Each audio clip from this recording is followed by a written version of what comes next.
Introducing Geoff Trappett OAM, Advocate for Inclusive Systems from the Ground Up. My name is Geoff Trappett, and I'm a disabled leader with a focus on building inclusive systems from the ground up. My work is rooted in the belief that for inclusion to be sustainable, it has to be built into the very foundation of an organisation or community.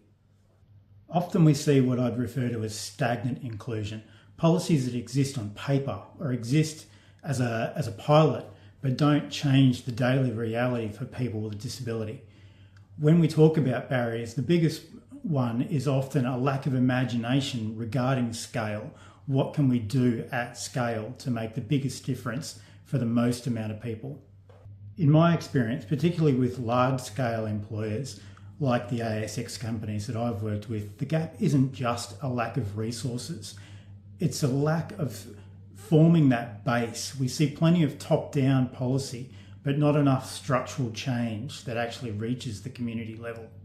Researchers need to start asking, how do we move from pilot projects to systemic scale with limited resources? And when I say limited resources, I don't just mean resources in terms of finances. I mean resources in terms of thinking, in terms of cultural well-being within an organisation, that desire to change. The evidence that's currently missing is how to implement intersectional and universal design at scale. We have plenty of small-scale success stories, but we lack the data on how to embed these into the DNA of large organisations and government systems. Researchers should be asking, how do we move from accommodating disability to anticipating it?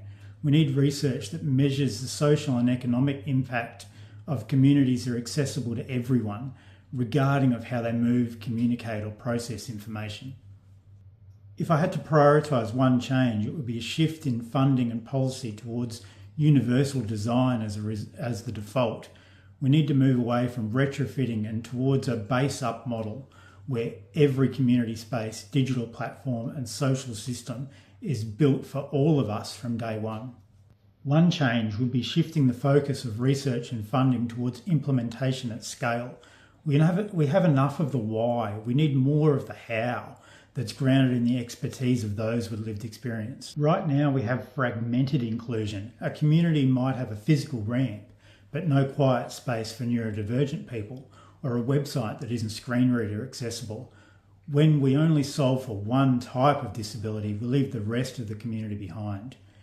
Where communities fall short is in the invisible barriers, the complex systems, the communication gaps, and the social attitudes that suggest inclusion is an extra rather than a fundamental right. We need to stop treating people with disability as a series of separate problems to solve and start seeing it as a core part of human diversity.